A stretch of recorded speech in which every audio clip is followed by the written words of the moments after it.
segurança do paciente, despertar esse olhar que não tem como nós falarmos em segurança do paciente sem promover a segurança do trabalhador, né, sem pensar num ambiente saudável e seguro para o trabalhador.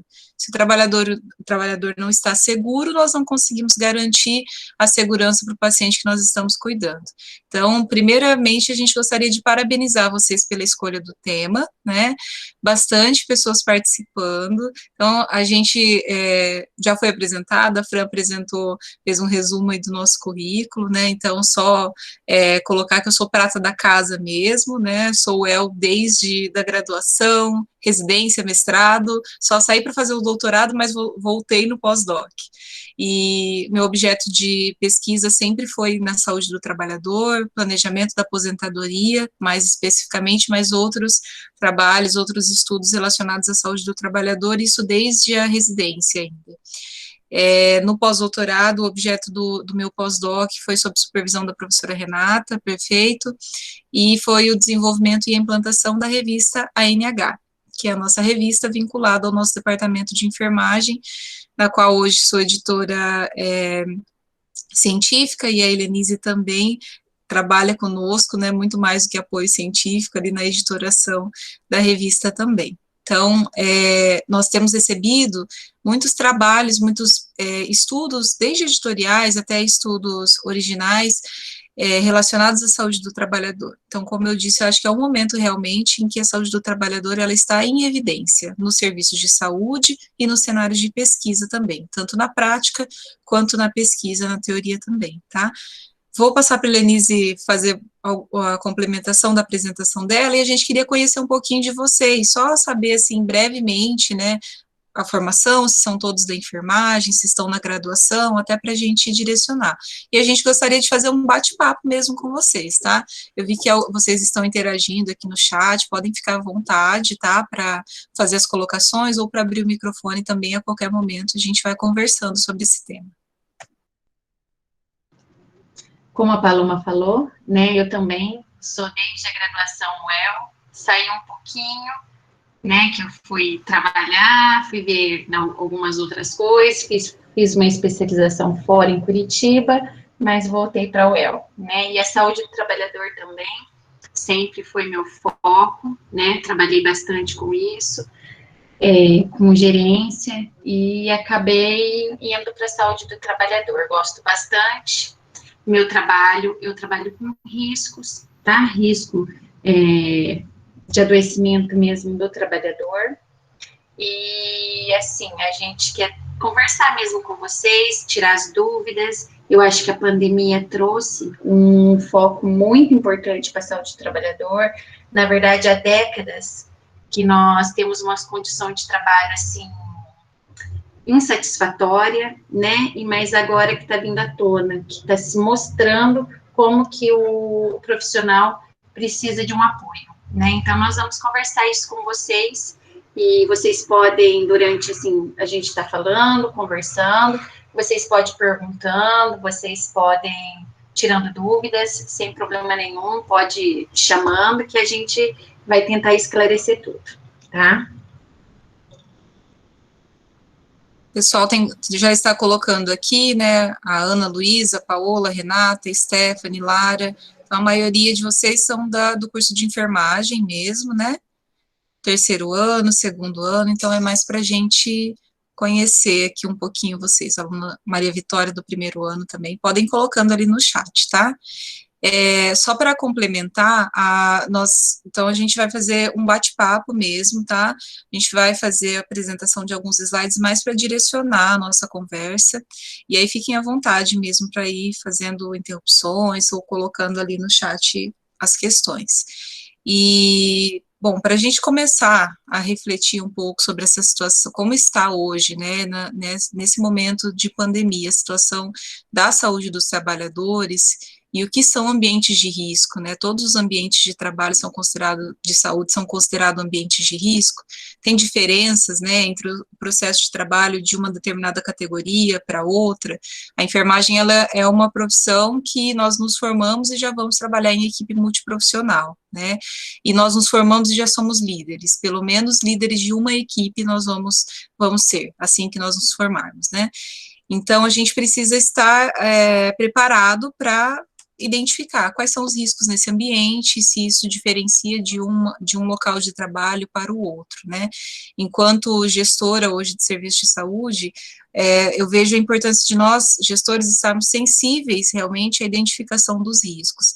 A Helenise, ela vai trazer isso para vocês ali nos slides, que assim, quando a gente fala, vamos falar de ambiente de risco, o que vem à mente de vocês? Quem já está aí não está no primeiro ano, mas está no segundo, terceiro ano em diante, às vezes a gente vai lembrar daquele mapa teórico, que a gente faz umas bolinhas ali, um gráfico para identificar onde eu tenho maior risco, aqui eu tenho mais risco químico, aqui eu tenho mais risco físico, né, mas a gente quer desmistificar um pouco isso e ampliar um pouco o olhar de vocês hoje, vocês saiam daqui refletindo sobre todos os riscos ocupacionais que o trabalhador vivencia, principalmente nessa pandemia, e pensar que muitas vezes eu tenho um ambiente que ele é seguro em termos de equipamento de proteção individual, seguro em termos de equipamento de proteção coletiva, mas eu tenho uma demanda, uma carga de trabalho muito elevada para aqueles trabalhadores. Então, o risco que aquele trabalhador está exposto é muito mais relacionado aos aspectos psíquicos do trabalho, à sobrecarga de trabalho, do que às vezes a um risco químico, a um risco físico ali daquela prática, tá? Então, para a gente pensar na saúde do trabalhador como um todo, tanto física quanto psicologicamente, certo? Alguém quer fazer alguma pergunta? Eu vou iniciar aqui, então, a apresentação, daí a gente vai conversando, tá? Fiquem à vontade se precisarem interromper.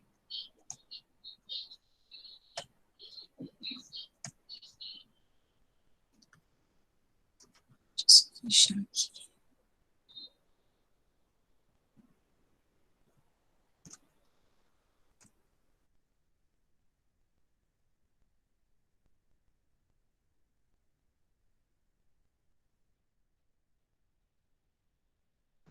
Bom, então vamos falar um pouco, então, sobre o processo de trabalho, tá?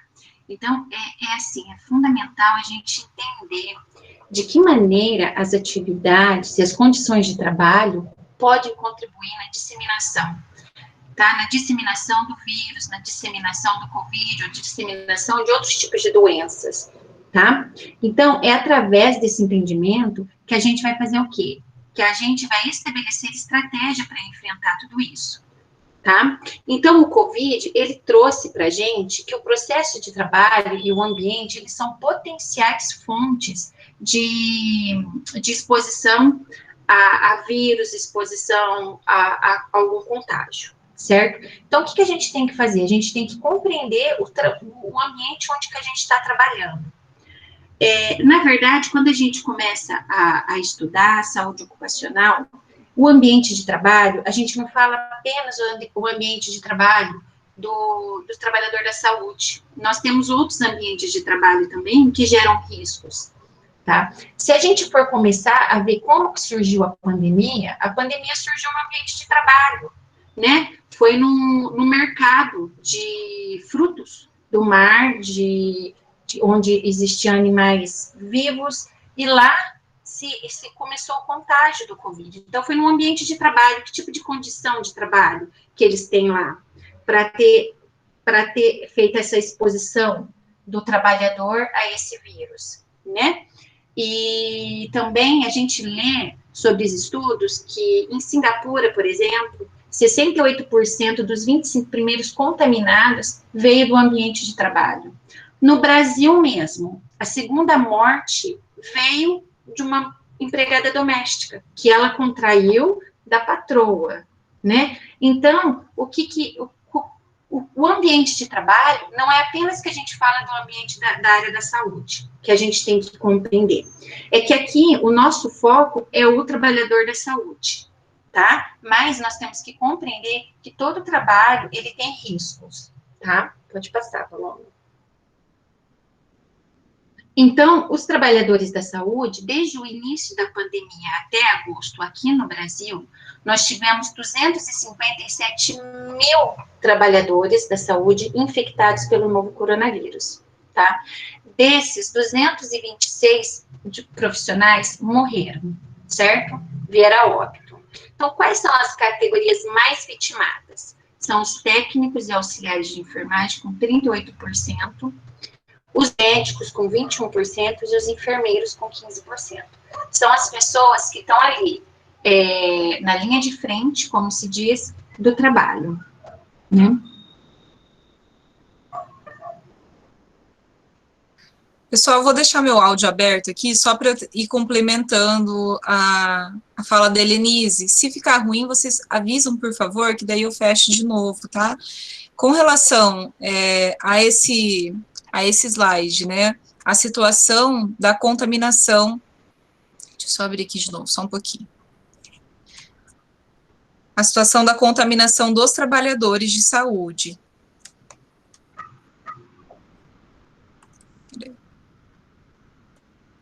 Aí. O que a gente observa aqui é como a gente disse desde o início, né? Eu acho que nós só estamos colocando em evidência um assunto que nem sempre vinha sendo tratado com a relevância necessária, né? E aqui, quando a gente coloca que 38% de técnicos e auxiliares de enfermagem, né, foram contaminados, 21% de médicos, 15% de enfermeiros, são os profissionais que estão realmente na linha de frente, são aqueles que estão mais em contato direto na assistência com o paciente, né? Então, qual é a qualidade e a segurança que nós estávamos fornecendo enquanto gestores para essas categorias profissionais antes da pandemia, né? O que a gente sempre conversa no serviço é que nós só estamos colocando agora, expondo uma situação que nós já vivenciávamos na prática, que é a questão da dificuldade de aquisição de equipamentos de proteção individual em quantidade necessária, em quantitativo necessário e ideal para a equipe, né? E, além disso, nós temos o contraponto. Vocês já leram algum artigo que falasse, que abordasse a questão da dificuldade de adesão da equipe ao uso de equipamentos de proteção individual? Essa também é uma realidade na área da saúde, né? Então, muitas vezes, nós temos o equipamento, nós temos lá hoje, por exemplo, a face shield, protetor facial, nós temos o óculos de proteção, mas eles são incômodos, eles causam, às vezes, um desconforto que o profissional prefere correr o risco de se contaminar do que fazer a utilização daquele equipamento de proteção individual. Então, esses números, eles são alarmantes mesmo, principalmente quando a gente observa ali, olha para o número de óbitos, né?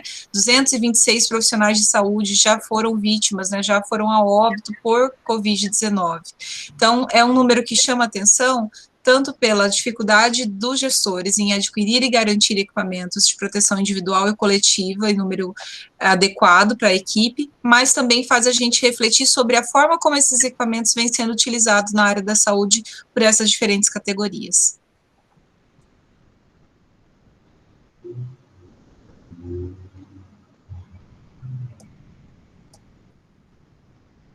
Bom, então, nessa pandemia, os trabalhadores da saúde, eles são reconhecidos como um grupo de alto risco para adquirir a infecção.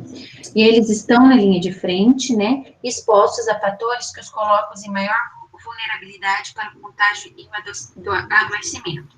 E quais são esses fatores? São todos os procedimentos que são feitos, desde a entrada do paciente, né, que o paciente entra no serviço sem saber se está contaminado ou não, né? Desde esse momento até o momento mesmo de realizar procedimentos de alto risco, de alta geração de aerosol, né? Então, os trabalhadores da saúde, eles são mesmo o grupo que estão em risco de adquirir mesmo a infecção, né?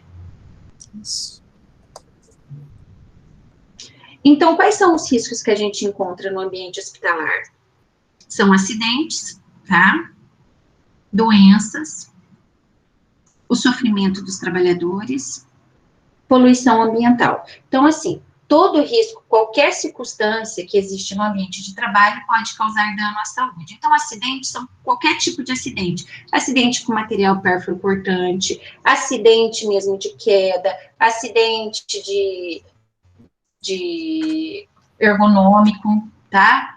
Um posicionamento mal de um paciente, que você cause algum estilhaço na sua coluna, que faz um acidente ergonômico, uma doença que você pode adquirir, tá?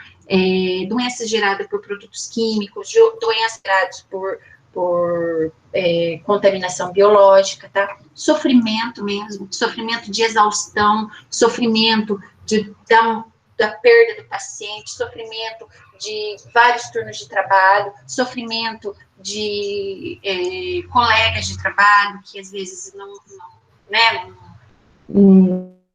dão muito alimento, poluição mesmo, poluição ambiental, poluição aos ruídos, ao ruído de uma UTI, que tem vários ruídos. Então, assim, vários adoecimentos, pode ter vários riscos, tem um ambiente hospitalar. Então, entre os riscos que agora a pandemia colocou muito em alerta, são exposições a patógenos, o sofrimento psicológico, o esgotamento profissional, longas horas de trabalho, fadiga, estigma, violência física e psicológica.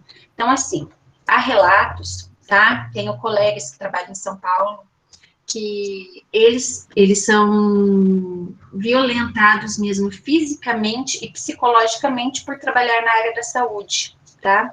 Então, eles saem do trabalho, eles têm que esconder crachá, eles têm que esconder uniforme, mesmo que eles tomem um banho antes, se troquem, tá com uma roupa comum, eles são violentado psicologicamente dentro de ônibus, dentro de circulares, porque são pessoas que acham que colocam em risco a vida de outras pessoas. E sendo que a gente sabe que não é nada disso, né? Mas eles levam esse estigma por estar trabalhando com pacientes com Covid, eles podem estar levando isso para a comunidade. E não é verdade, porque na maioria das vezes os profissionais da saúde tomam muito cuidado quando eles vão sair do seu ambiente de trabalho, né? Na verdade, mais assim, eles têm muito cuidado na hora de sair, lavar as mãos, porque eles sabem o risco, né? E eles não vão levar o risco para a comunidade, mas eles eles levam esse estigma, tá? De que vão levar alguma coisa, então eles sofrem, certo? Acho que outro aspecto importante, Elenise, da gente destacar aqui, além desse sofrimento, além dessa violência que eles podem, né, sofrer fora do ambiente de trabalho, eles ainda precisam lidar, os profissionais de saúde precisam lidar, às vezes, com o distanciamento de familiares. Nós temos profissionais que saíram das suas casas lá em março, há 6 meses atrás, no início da pandemia, e deixaram filhos pequenos, muitas vezes, esposo, pai, né, mãe, e se distanciaram e alugaram um apartamento, ou foram morar com amigos, colegas de trabalho, porque eles tinham medo, receio de colocar em risco a sua família. Então, acho que essa questão do sofrimento psicológico, ela está além do ambiente, do risco ocupacional ali no ambiente de trabalho, durante o seu turno de trabalho, né? Ela envolve esses outros aspectos que a pandemia trouxe para o trabalhador de saúde. Então, são impactos mesmo que eles estão além da nossa carga de trabalho ali, né? Como que a pandemia e como que essa pandemia tem trazido consequências para a nossa organização familiar, para o nosso lazer, né? E esse distanciamento social. Então, muitas vezes o profissional de saúde, ele se isola da sua família, dos seus colegas, para promover uma proteção, porque assim como às vezes a comunidade acredita que o profissional de saúde é altamente perigoso conviver com ele pelo risco de contaminação, muitas vezes o próprio profissional tem esse receio, né, de contaminar seus familiares, de contaminar as pessoas com as quais ele convive. Longas jornadas de trabalho. Aqui na região, eu acredito que isso não tenha sido tão evidente. Nós ainda conseguimos, e falo nós, assim, não só o município de Rolândia, mas Londrina, Cambé, Ibiporã, nós observamos contratações específicas de profissionais para reforçar as equipes de trabalho, né, para que a gente tenha o mínimo de extensão de jornada possível. Então, nós quase não temos trabalhadores fazendo hora extras, trabalhando por banco de horas, né, para que a gente realmente tenha o trabalhador dentro da carga horária de contrato de trabalho dele mesmo, já para a gente tentar reduzir os riscos e o sofrimento dele, né, o desgaste dele em permanecer longas horas ali no trabalho. Mas a gente sabe que essa não é a realidade do restante do país e mundialmente também não, né, sobretudo na enfermagem. Então, tomar muito cuidado, nós, enquanto gestores, quando nós vamos pensar em quais estratégias, o que nós podemos fazer para minimizar os riscos ocupacionais, principalmente nesse momento da pandemia, pensar nas escalas de trabalho, jornadas de descanso, não reduzir essa jornada de descanso. Se o trabalhador faz 12 por 36, ele tem que ter 36 horas de descanso, né? Se ele faz 8 horas por dia, que ele faça 8 e não 12 horas por dia. Enfim, essas questões relacionadas ali à extensão do turno de trabalho, ele vai ter um sofrimento também diretamente relacionado a isso. Então, se ele permanece mais tempo no trabalho, ele tem menos horas de descanso, menos horas de lazer, e ele vai entrar em um sofrimento psíquico acelerado, com certeza. Pode continuar, Lenise. Outra coisa também, que o esgotamento profissional leva a falta de EPI. Então, a gente vê muita instituição que o funcionário, às vezes, entra para trabalhar, ele se paramenta e depois ele só vai sair, ele só vai tomar um café, ele só vai ao banheiro após, né, após a jornada dele de trabalho, ali depois de 6 horas, às vezes, né? Por quê? O medo de se autocontaminar, retirando a paramentação, a falta mesmo de EPI, né, porque se retirar, ter que jogar fora, aí não tem outra máscara para colocar, então isso gera um esgotamento muito, muito grande também nele, né? Isso. Bom, então a Organização Mundial de Saúde, ela fez um plano, tá? Um plano de resposta à Covid-19 e prontidão estratégica para tentar sanar, evitar mesmo interromper a transmissão do Covid-19, né? Então, ele tem 3 objetivos, esse plano. O primeiro objetivo é diminuir e interromper a transmissão, evitar epidemias e retardar sua transmissão. O segundo objetivo é prover o cuidado otimizado para todos os pacientes, em especial aqueles mais graves.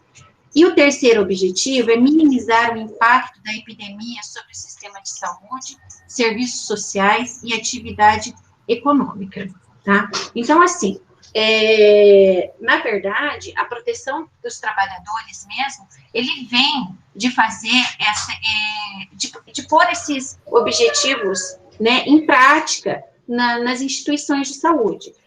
Se a gente consegue, na instituição, retardar a transmissão dentro da instituição, prover um cuidado otimizado, a gente vai trazer segurança pro profissional e vai trazer segurança também pro paciente, né? Isso, importante também destacar que, assim como essa recomendação vem da Organização Mundial da Saúde, isso vem sendo repassado nas diferentes esferas. Então, o Ministério da Saúde traz a mesma recomendação de proteção à saúde do trabalhador, a segurança do trabalhador nos ambientes ocupacionais. A SESA, né, a Secretaria de Estado da Saúde do Paraná, também traz, e isso tem sido cobrado nos planos de contingência municipais. Então, quando nós, gestores, vamos elaborar o plano de contingência municipal para enfrentamento da pandemia, um dos tópicos que precisam ser abordados e precisam estar com ações sistematizadas é o tópico relacionado à saúde do trabalhador. Então, quais são os equipamentos de proteção individual que são fornecidos para cada categoria, para cada situação, pensando desde o trabalhador da limpeza, da recepção, agente comunitário de saúde, o médico, o enfermeiro, farmacêutico, todos os trabalhadores da linha de frente, quais os equipamentos, os EPIs que eles vão ter disponíveis, como que a unidade de saúde, pronto atendimento, como ele se reorganizou, quais são as adequações que foram feitas no serviço para manter o distanciamento, e também nós, enquanto gestores, precisamos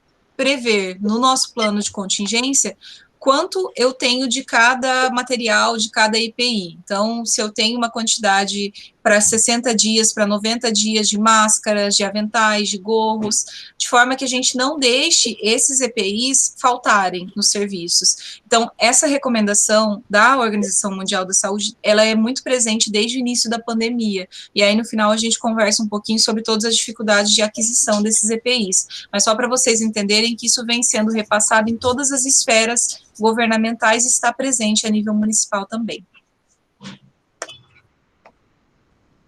Bom, então, primeiramente, a gente tem que minimizar a chance de exposição, tá? Então, quais são as medidas que a gente deve tomar dentro das instituições, tá? Primeiramente, medidas de prevenção e controle de infecção devem ser implementadas durante a chegada, durante toda a visita e internação do paciente, até o quarto, a área, o box do paciente seja limpo e desinfetado, tá? Então, a gente tem que iniciar, tá? Iniciar desde a chegada do paciente, para quê? Para que esteja menos possível a exposição, tanto do paciente quanto do profissional ali que vai atender esse paciente, certo? Então, após, a gente tem que proteger os indivíduos com risco aumentado. Então, assim, pacientes neonatos, idosos, com comorbidades, a gente não vai deixar juntamente expostos com outros pacientes, né, que não tenha risco. Então, se a gente percebe que um paciente neonato, um paciente idoso, que tem mais risco de contaminação, que tem esse risco aumentado de complicações do COVID, nós temos que fazer um plano que a gente gerencie essa entrada desse paciente, tá? Coloca numa sala exclusiva, né? Tenta colocar em ambientes que só tenha mais pacientes, crianças, que tenha neonato, outro só idoso, né? Para que não fique junto, para que não tenha perigo de exposição ali e que venha contaminar, sendo paciente de alto risco.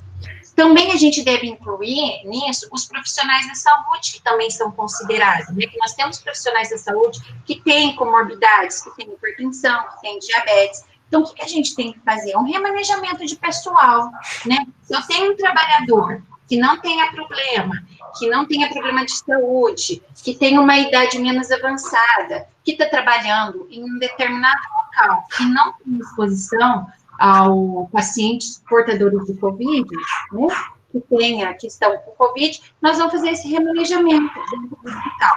Vamos fazer essa troca por um período até que as coisas diminuem. Por exemplo, se temos um trabalhador que tem alguma comorbidade que trabalha na UTI, nós vamos tirar ele de lá, vamos remanejar com outro funcionário. Nós vamos dispensar o funcionário? Não, nós não vamos dispensar. Nós vamos remanejar, né? Porque às vezes nós não temos condições de dispensar o funcionário, nós não temos outro para colocar no lugar. Mas nós temos como fazer um remanejamento dentro da instituição. Né, Paloma? Eu acho que não sei se é isso mesmo. Com relação a isso, os municípios, desde o início da pandemia, fizeram decretos municipais, cada um de acordo com a sua realidade, mas algo que foi praticamente unânime na nossa região foi com relação ao afastamento dos trabalhadores que eram pertencentes a grupos de risco para complicações da Covid-19. Então, aqueles trabalhadores que possuem doenças crônicas, hipertensão, diabetes, as gestantes, puérperas, trabalhadores idosos com mais de 60 anos, eles passaram por perícia médica e foram afastados do ambiente de trabalho. Então, isso foi no momento inicial da pandemia. Recentemente, esses trabalhadores, eles retornaram ao trabalho, mas isso por determinação do decreto municipal, que, no nosso caso, em Rolândia, foi o mesmo decreto para todos os servidores da prefeitura, independente de serem da Secretaria de Saúde ou de outras secretarias. E aí, nós, enquanto gestores, como eu disse no início, nós precisamos ter essa sensibilidade, enquanto gestores, de pensar na saúde desses trabalhadores. Então, eles não deixaram de ser grupos de risco, porque eles foram convocados a retornar ao trabalho, certo? Então, nós precisamos, como a Helenise colocou muito bem, pensar nas escalas de trabalho, em qual ambiente eu vou estar colocando esses trabalhadores. Nós centralizamos o atendimento a casos suspeitos de Covid-19 lá no município, assim como os outros municípios fizeram também. Essa é a recomendação do Ministério da Saúde, que eu tenho um local específico para atendimento desses casos. Então, esses trabalhadores que são pertencentes a grupos de riscos, eles não precisam, né, estar diretamente em contato no atendimento desses casos suspeitos e confirmados de Covid. Então, eles são inseridos em outras unidades, em um trabalho que tenha um risco menor para a saúde desses trabalhadores, né? Isso reavaliando constantemente. É claro que, assim, isso não impede que eles se contaminem, assim como os que estão ali em contato direto com os casos suspeitos e confirmados de Covid. Mas é uma forma da gente minimizar os riscos de contaminação para esses pacientes, para esses trabalhadores que pertencem a grupos de risco para Covid-19. E devemos também garantir, então, medidas físicas de distanciamento, que eu acho que é uma coisa que todo mundo já sabe, né? Que tem que ter o distanciamento de 1 metro, caso não forem fazer nenhum tipo de procedimento, né? Que tem procedimentos que não tem como a gente ter o distanciamento. Fora isso, né, dentro de recepção, né, nós conseguimos fazer esse distanciamento, tá? Também devemos fazer o controle da fonte, tá? Então, fazer o quê? Exigir que todos os pacientes, visitantes e acompanhantes usem máscara quando estiverem dentro da instituição. Mas que jeito que eu vou fazer isso, né? Cartazes, conscientização, né? Mas se o paciente chega sem máscara, se eu tenho condição de disponibilizar, eu posso disponibilizar a máscara para o paciente, tá? A gente disponibiliza uma máscara para ele, mas não devemos deixar ninguém entrar na instituição sem utilização da máscara, tá? Os pacientes e acompanhantes e visitantes devem estar usando a sua máscara de tecido na chegada ao serviço, tá? Caso contrário, tá? Se for necessário, vocês podem estar oferecendo uma máscara. Né? Agora, pacientes que tenham sintomas respiratórios, que são suspeitas de portador de Covid, então, o que a gente precisa fazer? Precisa, então, retirar a máscara de tecido e ofertar uma máscara cirúrgica para esse paciente, para evitar, assim, a disseminação, tá? Do vírus, certo?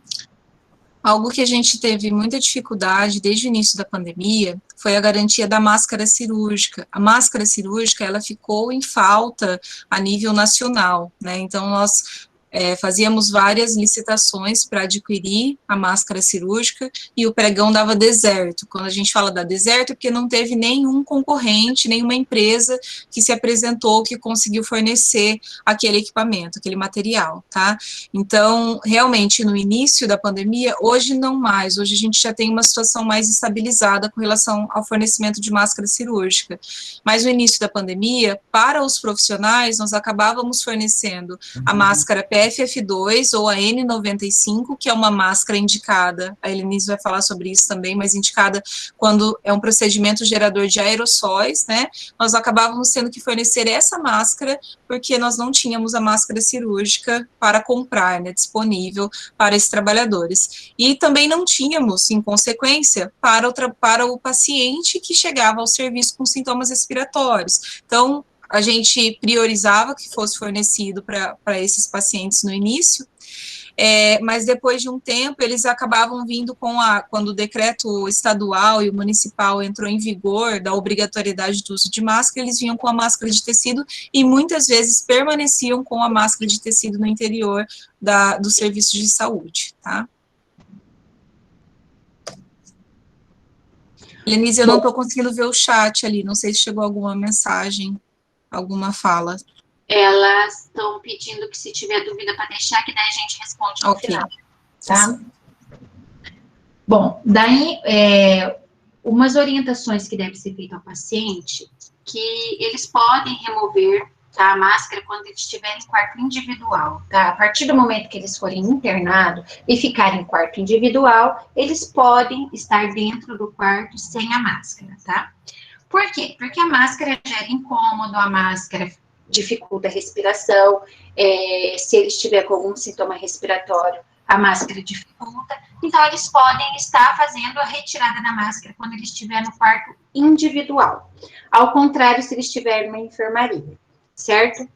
Porém, eles devem ser orientados que quando entrar alguém dentro do quarto, independente do que for fazer, se for fazer algum procedimento de saúde, se for fazer um procedimento de limpeza, se for levar uma alimentação, eles devem estar colocando novamente a máscara para essas pessoas poderem estar entrando no quarto, ok? Então, assim, por que eles têm que colocar? Para proteção deles e para proteção da pessoa também que está entrando no quarto, tá?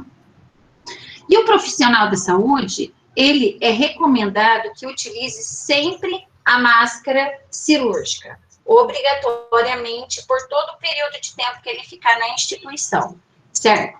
Ele deve usar outro tipo de máscara? Sim.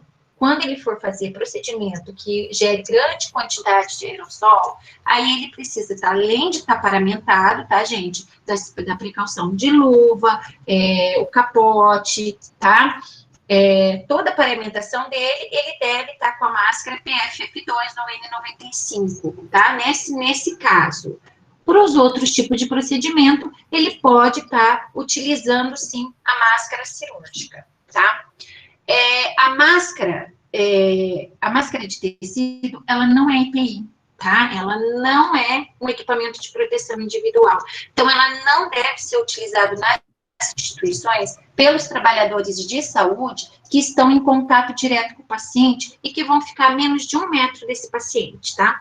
Em caso de pessoas que trabalhem em recepção, trabalham na parte administrativa do hospital e o hospital tiver com problema em estar fornecendo essa máscara cirúrgica, eles podem sim estar usando a barreira que é a máscara de tecido, tá? Porque o índice de contaminação é muito baixo, é que nem se a gente estivesse na comunidade mesmo, tá? Então, eles podem estar utilizando a máscara de tecido. Porém, o profissional da saúde que vai fazer procedimento, que vai ficar menos de 1 metro de distância do paciente, ele não deve estar utilizando a máscara de tecido, apenas a máscara cirúrgica, e quando for fazer procedimentos que gerem aerossóis, ele deve estar usando a N95 ou PFF2, tá?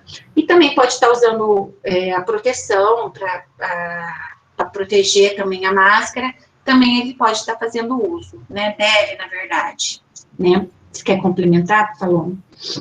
Não, acho que só reforça o que a gente acabou de comentar, né? Então, a gente tem que garantir a máscara cirúrgica ou a máscara PFF2, a máscara de tecido não é realmente um EPI, e assim, a gente não vai entrar nesses detalhes, porque para cada procedimento, para cada tipo de atendimento, há uma recomendação diferente de EPIs a serem disponibilizados. Mas só para vocês entenderem que, para além do uso da máscara, nós também temos, de acordo com o procedimento que vai ser realizado, a obrigatoriedade do fornecimento de aventais ou de macacão impermeável, de face shield, de óculos de proteção, gorro, propé, luvas. Então, isso vai depender da característica do atendimento. De forma geral, a máscara realmente é o principal, que não pode realmente faltar no serviço de saúde. O nosso órgão, porém, ele tem fiscalizado isso muito afinco. A cada 15 dias, nós, enquanto gestores, temos que responder um requerimento do Corém descrevendo todos os EPIs que são fornecidos, e isso é confrontado com a realidade. Então, eles estão indo em loco fazer essa fiscalização também, o que para a gente é muito importante, né? Para a gente, enquanto gestor, é importante que a gente tenha um órgão fiscalizador e que esteja realmente atento à falta de equipamento de proteção individual. Por quê? Porque se o nosso trabalhador, ele trabalha, por exemplo, em um outro local, em um hospital privado, e lá ele não está fazendo uso adequado de EPI, quando ele entra no nosso serviço, ele também está colocando em risco toda a equipe, além dos pacientes, né? Então, lembrar sempre que o equipamento de proteção individual, e principalmente na pandemia do Covid, ele está protegendo a ele mesmo, mas ele também está protegendo o paciente e o restante da equipe para não ser contaminados. Pode continuar, Lenise. Bom, outro ponto também que tem que se observar é gerenciar o acesso e a circulação dos acompanhantes e visitantes dentro do serviço de saúde, né? Temos que lembrar que os visitantes, nós temos também pacientes internados por outro tipo de doença, que não somente Covid, né? Então, são pessoas que vai ter visitantes, são pessoas que vão ter acompanhante, né? Então, a gente precisa sempre estar gerenciando e organizando esses visitantes para não ter perigo também de fazer exposição tanto a eles ou eles acabar expondo os pacientes, certo?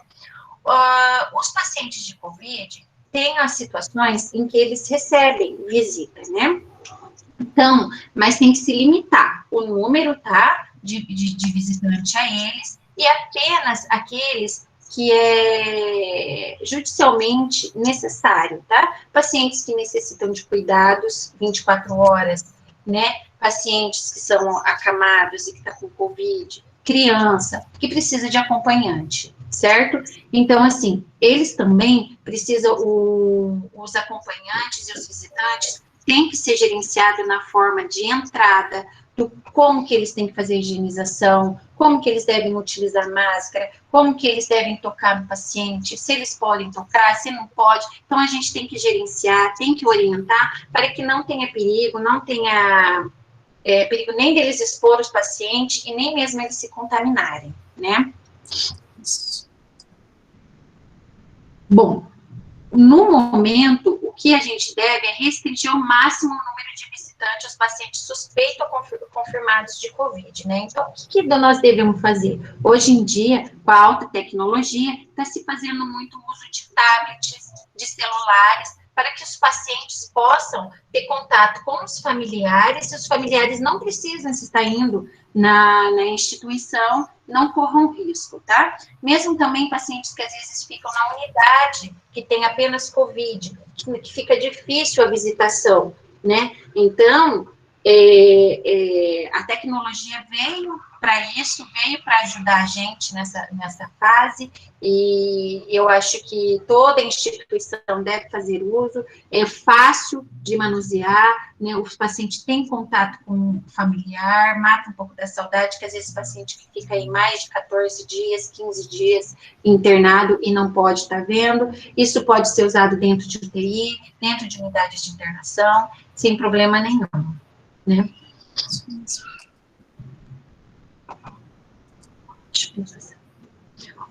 Outro ponto também é limitar, tá? Os pontos de entradas, tá? De áreas em que tem internado pacientes com coronavírus. Então, assim, limitar o horário de visitação, né, se tiver horário de visitação, limitar a entrada de funcionários que não seja necessário nesse setor. Por exemplo, se precisa de medicação, se precisa de algum tipo de componente, deixar isso num local ali onde o funcionário que estiver dentro, prestando cuidado, possa pegar, e o funcionário que for levar a medicação ou algum suprimento não precisa entrar nesse local, nem mesmo o funcionário que está lá precisa sair do local, né? Então, assim, restringir o local mesmo, tá? Para evitar que entre alguém da Copa sem necessidade, que entre pessoas que não façam parte da equipe que vai cuidar no momento, tá? Então, limitar mesmo, colocar uma entrada restrita para que não fique circulando pessoas ali dentro, que não fique circulando pessoas que atenderam pacientes com Covid, que saiam, porque a gente tem que pensar que no hospital nós não temos somente pacientes internados por Covid, né? Então, a gente deve limitar essa entrada, igual a Paloma falou, que eles fizeram um local para atendimento do Covid, né? Para que não fique mesmo juntando, para que não fique essas pessoas muito próximas. E mesmo na unidade específica, no centro de referência de Covid, foram necessárias adequações, assim como nos outros pontos da rede de atenção. Adequações, por exemplo, se nós tínhamos 2 entradas de pacientes naquela unidade, limita a uma entrada direcionada para que aquele paciente passe por uma triagem para identificação precoce de sintomas respiratórios, né, e de preferência, as unidades básicas de saúde, nem sempre elas têm uma estrutura física adequada em termos de recepção, né, dependendo do porte da unidade, ela tem uma recepção muito pequena, então foi necessário muitas vezes criar um ponto externo para triagem, para o acolhimento desses pacientes ao ar livre, né, para evitar que esse paciente entre na unidade, muitas vezes ele entrava na unidade para só lá no consultório ou lá na sala de acolhimento falar para o profissional que ele tinha algum sintoma respiratório. Então, isso também são estratégias que a gente precisa ir delimitando e pensando desde o início da pandemia para a gente minimizar o risco ao qual a gente está expondo aquele trabalhador, né? Deixar o profissional ali ao ar livre e não em um ambiente fechado com esse paciente com sintoma respiratório, pelo menos nesse acolhimento inicial, também é uma forma de restringir essa circulação e de minimizar o risco de transmissão de COVID para o profissional. Bom, outro ponto é a implementação de controles de engenharia e medida administrativa. Então, a gente pode projetar e instalar controles, né, para eliminar a exposição, proteger o pessoal, os pacientes de indivíduos infectados, né. Pode passar esse, Camila? Então, o que devemos fazer? Adaptar o ambiente mesmo, adaptar o ambiente que vai ser recebido esses pacientes, tá? Adoção de divisória entre os pacientes nas áreas compartilhadas, evitar aglomeração das pessoas em áreas comuns, como refeitório, copa, lanchonetes e repouso. Então, assim, se eu tenho uma recepção, que eu tenho várias cadeiras, vamos tirar, deixar poucas cadeiras, distanciadas com a distância de 1 metro de cada uma. Aí você fala assim, mas a minha recepção é aquelas cadeiras que são todas acopladas, né? Não tem como a gente retirar. Então, faz cartaz, coloque em cima, aqui não pode sentar, coloca fitas, né? Para distanciar, então, entre uma e outra, coloca fita, coloca cartaz, não sente, mantenha a distância, tá? No chão também, colocar adesivos, tá? De distância de 1 metro, para que não forme fila, que fique um perto do outro, que fique as filas fiquem distanciadas, que a pessoa não fica de frente no balcão com a recepcionista, tá? A pessoa que está fazendo a recepção, que tem ali, então, um acrílico, que tem alguma coisa, que faça uma divisória, que ela não receba o paciente ali de frente para ela, tá? Então, são medidas de adaptações que a gente pode estar fazendo, que não é tão difícil de se fazer, né? Por exemplo, o fluxo do paciente numa entrada só, né? Triagem numa determinada sala, uma sala com pessoas que tenham sintomas e outra sala para as pessoas que não tenham, que vai procurar o serviço de atendimento por outro motivo, né? Então, fazer esse fluxo, fazer essa distribuição para que evite mesmo o contato. E as aglomerações em área comum, aí dos profissionais mesmo, nos refeitórios, tá? Fazer uma escala de horário que vai descer para o refeitório, os funcionários, para que as pessoas não se aglomerem, nas copas também, tá? Nas lanchonetes dos hospitais. Então, assim, fazer mesmo uma escala, desce um, depois desce outra unidade.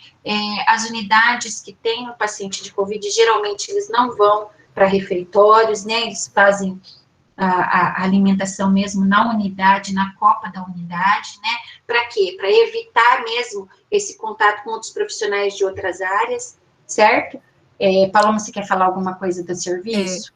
Eu acho que é importante a gente frisar aqui, pessoal, a Anvisa publicou na semana passada um guia de vigilância atualizado, de vigilância da Covid-19. E um dos pontos de destaque é que eles colocam que um dos maiores locais de contaminação para os profissionais de saúde é a copa, né? A copa é onde os profissionais normalmente eles vão tirar a máscara, eles vão estar sem nenhum tipo de equipamento de proteção individual, e eles ficam muitas vezes próximos. Então, essa questão que a Helenise trouxe, de fazer uma escala de revezamento entre os profissionais para o horário de almoço, de distanciar as cadeiras, de não deixá-los tão próximos, isso é muito importante, porque realmente é um dos momentos em que nós temos ali o maior risco, porque eles podem se aglomerar, estão sem nenhum tipo de equipamento de proteção, e muitas vezes, se ele não tomou o devido cuidado na paramentação, na disparamentação, ele pode estar contaminado e contaminar também aquele ambiente.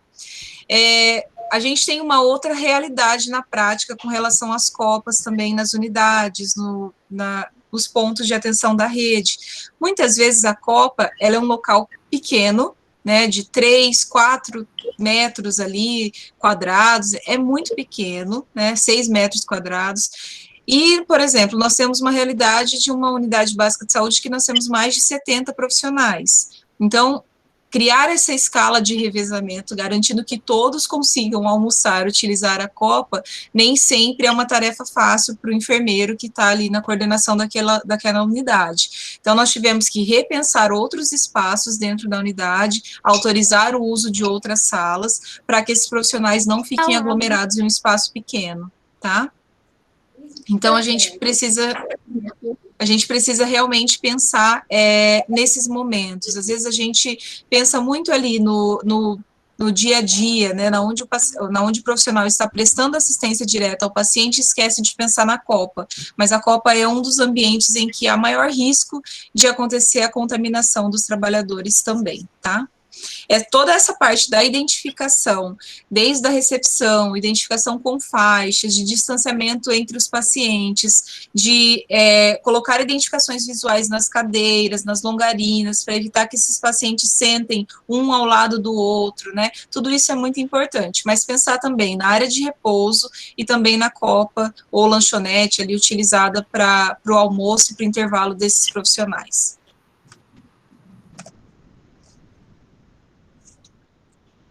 Bom, então, como que a gente já falou, né, instalação de marcadores, sinalizadores para o controle de distanciamento dos profissionais, tá, dos pacientes, acompanhantes dentro do serviço, provisão de condição para higienização das mãos. Então, assim, os locais que a gente pode e deve estar colocando pias, vamos colocar pias, se a gente pode estar colocando álcool gel, dispenser de álcool gel, fazer colocação de dispenser álcool gel, tá? Porque a gente sabe que a maior contaminação vem das mãos, né?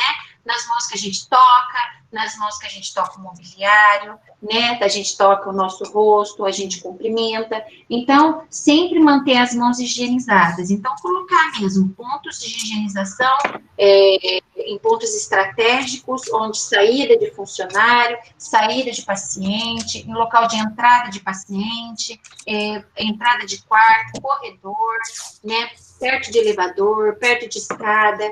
Então, colocar mesmo, prover locais que possa ser feita a higienização das mãos, tá?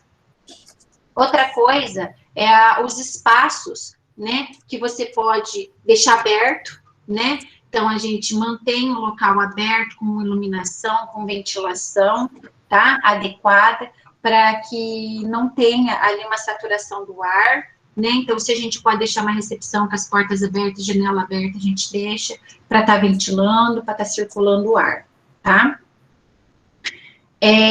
Outra coisa, então, isso a gente já falou, né?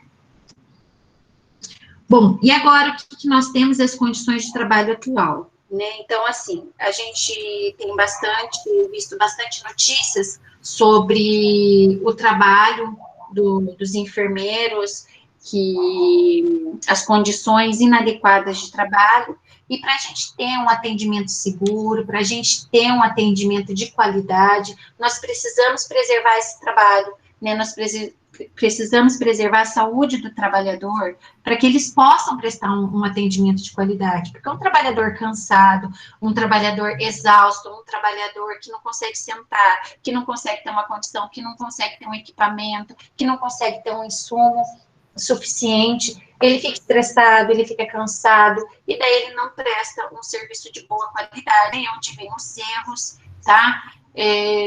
Juntamente com a causa problema na segurança do paciente, né? Então, o que nós temos? Se você abrir a internet hoje e procurar, essas são algumas das notícias que nós achamos, mas vocês vão achar milhares de notícias, tá? Então, assim, ó, em maio nós temos enfermeiros que dormiram no chão, tá? No hospital de campanha, estavam dormindo no chão para descansar. Aí tem fotos, tá? Que eu não coloquei aqui. A pandemia, os desafios das condições de trabalho. Pode passar, Paloma. Temos enfermeiro protesta por melhor condição de trabalho, reclama falta de EPI, pede gratificação, tá? Pode passar. Técnica de enfermagem denuncia más condições de trabalho e quebra de protocolo da Covid-19, tá? Então, assim, tem má gestão, não tem... ela lista várias situações de condições inadequadas de trabalho, certo? médicos e enfermeiros denunciam a condição do trabalho e eles são censurados no serviço porque eles denunciaram. Então, existe isso também, tá? E nós publicamos na revista um editorial da Simone Peruso, que ela é presidente do Corém aqui do Paraná, tá? E esse editorial, ela fala sobre as demandas de enfermagem que há décadas, tá? De décadas, está se sobressaindo agora, durante a pandemia. Então, assim, condição de trabalho inadequada, falta de quantidade, de qualidade dos insumos, e nós também não temos só quantidade, nós temos insumos muito ruins, né? Temos falta de equipamento de proteção individual, o dimensionamento da equipe de enfermagem, então falta de recursos humanos, né? Então, assim, horas a mais trabalhada. Isso não é de agora, não é porque veio a Covid. Isso já faz décadas que tem. Só que agora que está vindo, que está sobressaindo na mídia, porque está muito aparente o serviço dos trabalhadores da saúde, né? Eu não sei se a Paloma quer comentar. Vou comentar no final, Helenise, isso. Tá, então assim, ela coloca, né, os problemas, todos os problemas que está sendo enfrentado durante muito tempo e que nós agora que estamos tendo mais ou menos uma mídia sobre isso, né? Isso. Então, essas são as referências que a gente usou, tá?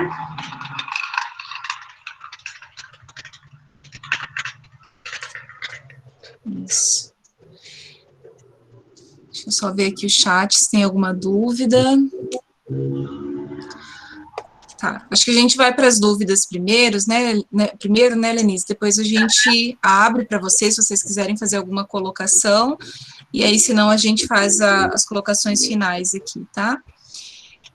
A Renata está perguntando, o paciente dentro do hospital também tem que trocar a máscara depois de determinado período, determinado tempo? Isso é bem importante, né? A última recomendação que nós recebemos da Anvisa com relação à troca de máscara cirúrgica, eles citam, até pela escassez de máscara cirúrgica, que pode ser trocada a cada período, tá? Só que a gente sabe que essa máscara, principalmente nessa temperatura, né, nesse clima que nós estamos agora, ela não dura um período todo. E aí a máscara, se ela está molhada, ela vai perder a barreira de proteção, se ela tem sujidade, ela vai perder a barreira de proteção. Isso vale tanto para o paciente quanto para o profissional de saúde. Helenise, você que é especialista em máscaras, se você quiser complementar. Então, assim, a máscara cirúrgica, ela tem uma validade aí de 2 horas, tá, gente? 2 horas ela começa a se saturar. Satura e você tem um problema mais, fica com uma dificuldade de respirar e tem uma chance maior de se autocontaminar, tá? Então, o recomendado é que a cada 2 horas você retire a máscara cirúrgica, ou se você fez algum procedimento que houve algum tipo de respingo, alguma coisa, você também retire troque essa máscara, certo?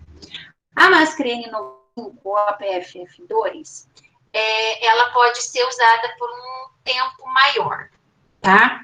É recomendada que utilize, assim, em torno até de 8 horas, tá?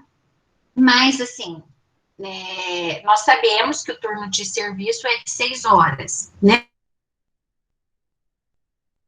Então, assim, a máscara N95 tem muita controvérsia. Na verdade, foi liberada até pela CDC,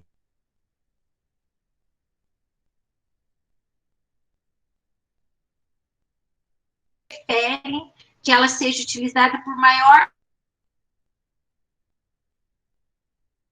95, você geralmente fez algum procedimento que demandou grande e você pode ter contaminado essa máscara, né? A parte de fora dela. Então, se você vai guardar essa máscara, para você não se autocontaminar, né? Se você guardar a máscara.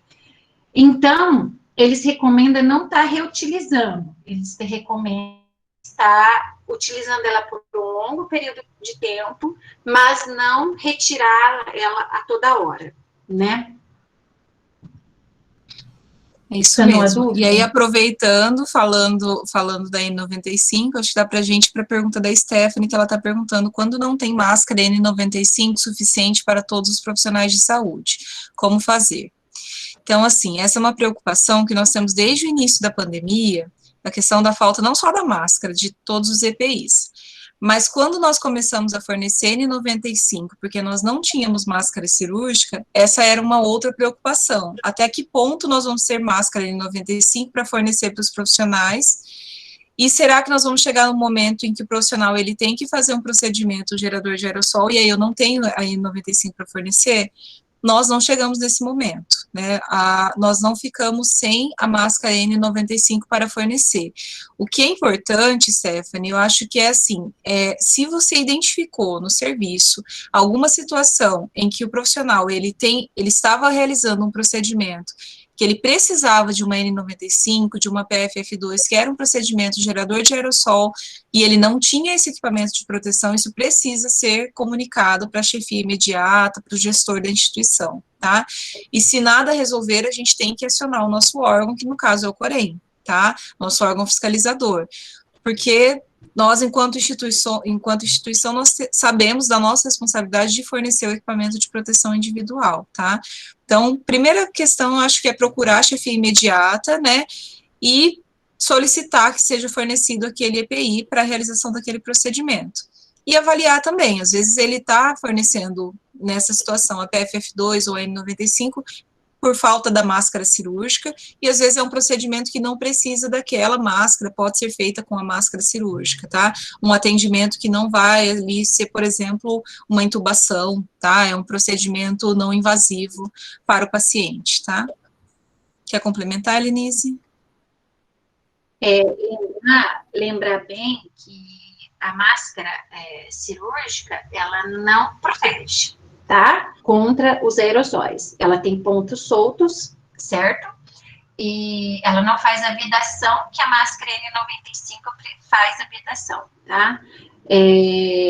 Então, assim, alguns procedimentos não pode ser realizada com a máscara cirúrgica, porque tem uma grande chance de você se contaminar, tá? No momento. Então, assim, tem que ser com a máscara N95, pela vedação que ela causa, tá? E a máscara N95 também, ela não tem como você esterilizar ela, tá? Então, assim, ela não tem, ela perde a propriedade dela física, tá? Então, ela necessita mesmo, a gente necessita ter um tanto adequado em instituição que vai realizar algum procedimento que vai gerar aerossol. Precisa ter esse, na verdade, gestor precisa ter dimensionamento, tá? De material, certo? Tá pedindo antes para prover que não falte. Tá? Por isso que a gente colocou a questão de que isso tem que estar previsto no nosso plano de contingência, e enquanto gestor eu preciso saber para quantos meses eu tenho um estoque daquele EPI.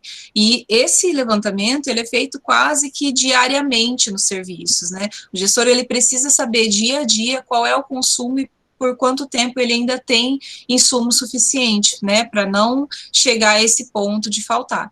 E outra questão importante que a gente falou no início, da questão do trabalho multiprofissional. Nós, enquanto gestores, enfermeiros gestores, nós precisamos conhecer o processo de trabalho de todas as categorias do serviço de saúde. Então, a Helenice está colocando que alguns procedimentos, eles geram aerossol e eu preciso da N95. Algumas categorias, vou citar o exemplo aqui da odonto. A odontologia foi a primeira categoria, primeiro órgão a se manifestar a nível nacional, foi o CFO, suspendendo por tempo indeterminado os atendimentos eletivos. Por quê? Porque a odontologia, diferente do nosso trabalho da enfermagem, das consultas médicas, todos os procedimentos odontológicos, a maioria deles, geram aerossóis. Então, a recomendação do órgão fiscalizador foi que suspendessem, né, e nós suspendemos, e agora, essa semana, nós estamos retomando alguns eletivos. E mesmo retomando alguns eletivos, tem uma série de equipamentos de proteção coletiva, de EPCs, que precisam ser fornecidos para que eles consigam fazer realizar os atendimentos de forma segura. Então, a gente precisa também conhecer a característica do processo de trabalho de cada profissional para saber qual é o equipamento de proteção que eu preciso fornecer nesse caso, tá? A Lucileide está questionando a questão de que se está em uma unidade, em um quarto com paciente COVID, e quando não se tem pia para lavagem de mãos após saída do quarto, ou suspeita, e tem só o álcool gel. Se é errado o profissional de saúde cobrar da instituição para instalar uma pia e a quem recorrer. Lucileide, se tem disponível o álcool gel, ok, o álcool gel ele pode ser utilizado para fazer essa antisepsia das mãos. O importante é que tenha disponível ou álcool gel ou a pia para lavagem de mãos.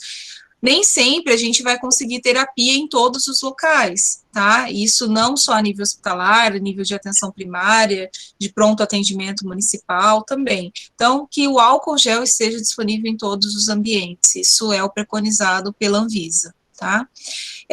Em algumas situações que você... reforço isso, tá? Se vocês identificarem no serviço alguma situação que não tenha disponível nem o álcool, nem a pia, isso precisa ser comunicado, sim, ao gestor local, e se não, buscar os órgãos competentes. No nosso caso, nossa comunicação direta é com o Corém Paraná.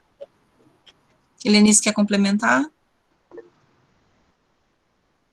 Não, eu acho que, assim, você tendo uma pia, pelo menos ali no corredor, perto, que você possa recorrer, você pode fazer a asepsia da mão ali com álcool em gel e pode até a pia depois para fazer a lavagem das mãos, não tem problema, tá? Não tem problema nenhum, certo? Porque às vezes no box, alguma coisa, não vai ter mesmo a pia e não tem local, não tem canalização ali para ter a pia, né? Mas tendo uma pia ali no corredor próximo, não tem problema daí, porque tem o álcool gel. Geralmente, todos os blocos de atendimento ao paciente com Covid vai ter o álcool em gel. Isso. Então, eu queria só para a gente ir encerrando, né, que a Fran passou para a gente, que vocês normalmente têm durações, as reuniões têm durações de 1 hora, né? Então, só para a gente finalizando, de tudo que a gente conversou, é claro que tem muito mais questões para a gente falar sobre segurança do trabalhador, né, Helenise? Se a gente ficasse assim, ficaria horas falando só sobre os EPIs, só sobre os EPCs, só sobre as medidas que são necessárias para minimizar os riscos no ambiente, tá? Então, claro que 1 hora é muito pouco para a gente conversar, mas o que a gente queria era despertar em vocês, enquanto enfermeiros, que estão em formação ainda, esse olhar para a saúde do trabalhador. Eu espero de verdade que, após a pandemia, essa preocupação com a saúde do trabalhador, ela permaneça nos serviços de saúde e ela permaneça nos meios de pesquisa também, né, a nível de pós-graduação, que continuem sendo desenvolvidas pesquisas na área de saúde do trabalhador, relacionado à segurança do trabalhador, né, no ambiente laboral. Então, que como a gente teve aí a publicação da Simone, como a Simone traz no editorial, faz décadas que nós lutamos por essa visibilidade da enfermagem e que nós lutamos por condições de trabalho seguras, né, e agora, né, nesse momento da pandemia, com todas essas outras questões relacionadas à pandemia, a gente está alcançando, de certa forma, uma visibilidade na comunidade em geral, não estou falando do meio acadêmico, só na mídia, né, e que a gente possa realmente utilizar esse momento e ganhar forças, né, para manter essa situação de um ambiente seguro para além da pandemia, que isso não se encerre por aqui. O que eu queria destacar é que, assim, enquanto lá na prática, o que a gente observou desde o início da pandemia? Foram feitas diversas adequações nos ambientes laborais, tá?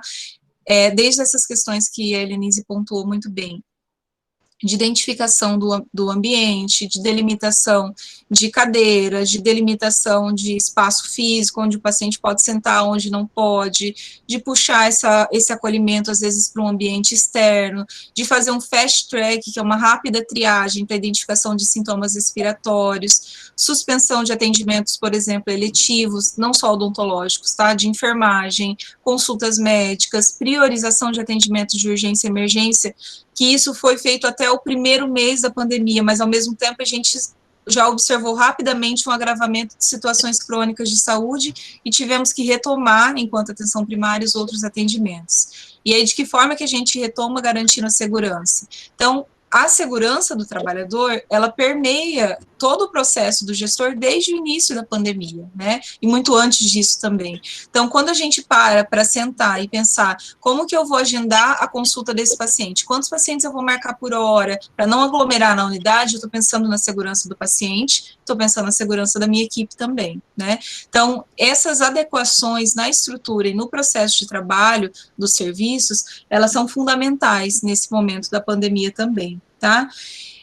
Que a gente possa, então, levar daqui a importância do uso dos equipamentos de proteção individual. O gestor é responsável por fornecer, mas o trabalhador, ele assina um termo de recebimento de EPIs, e ele tem que usar, e muitas vezes a gente chega na unidade, você fala, nossa, teve doação, teve universidade, a UTFPR doou centenas de protetores faciais, aí você chega na unidade, está fazendo um pequeno procedimento, que tem sim geração ali de fluido corpóreo, né, que tem sim risco para o trabalhador, e ele está sem utilizar, porque incomoda. É claro que a gente luta para que os fabricantes pensem também na ergonomia dos EPIs, né, dos EPCs, mas assim, enquanto nós não temos equipamentos totalmente ergonômicos, que a gente consiga plantar na equipe, realmente, assim, fomentar que a utilização do equipamento de proteção individual é responsabilidade do trabalhador, né, e o quanto isso vai proteger não só a ele, mas a todo o restante da equipe e aos pacientes também. Acho que esses são pontos fundamentais para a gente levar daqui hoje, tá? E sempre quando vocês pensarem, né, em segurança do trabalhador, pensar que isso vai refletir de forma direta na assistência ao paciente também, tá? Helenise? Eu acho que agora você finalizou tudo, né, Paloma? Eu acho que é bem isso mesmo. E a gente espera, quanto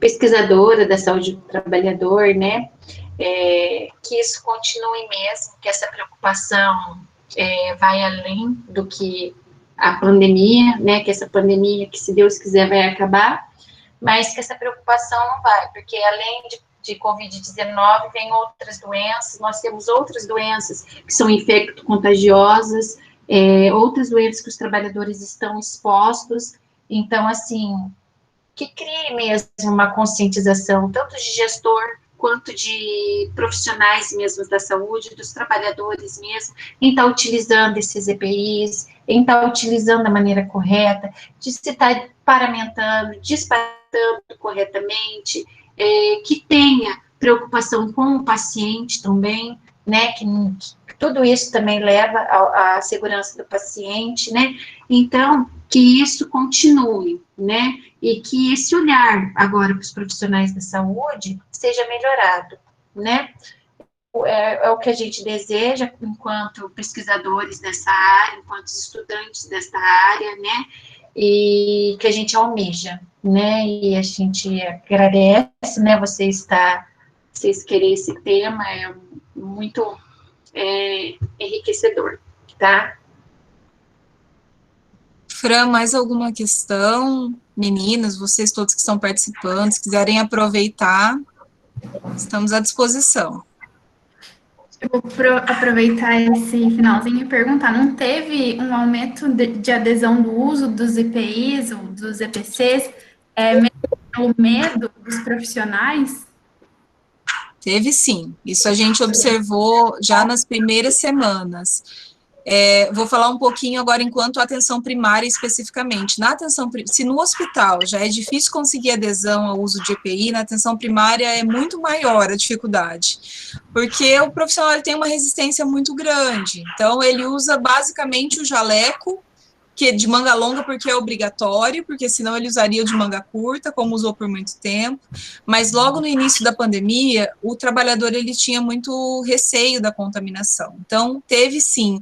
O que a gente quer deixar para vocês é que isso não acabe com o final da pandemia, né, que a gente consiga realmente fomentar na equipe que o equipamento de proteção individual, ele realmente garante uma proteção para o trabalhador, né, e que a gente, para cada tipo de procedimento, eu tenho um equipamento necessário para ser utilizado.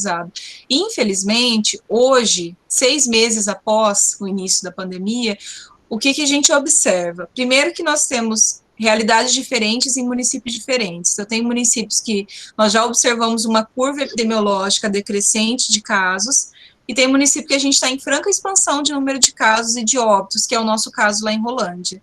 Então, 6 meses depois do início da pandemia, a gente estar na curva crescente, né, em franca expansão, é muito difícil de lidar com a segurança do trabalhador, porque é o momento em que todos estão cansados da pandemia. Eu tenho, sim, trabalhadores que já acham que, já está passando, eu não me contaminei até agora, então eu não vou me contaminar mais, né? Então, a gente tem que lidar também com essas questões, né? Com esse receio do trabalhador, com esse descrédito, às vezes, do trabalhador em relação ao uso do EPI. Melhorou, sim, no início da pandemia, mas a gente também já observa que alguns já estão deixando de utilizar, e a gente tem que ficar cobrando o tempo todo isso enquanto gestores.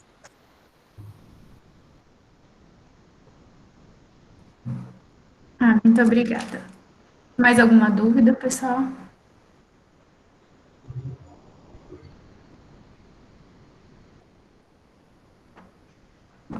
Eu acho que... Queria destacar aqui só que a Lucileide está colocando que ela é de São Paulo, né? Curso técnico, escola Procotil, né?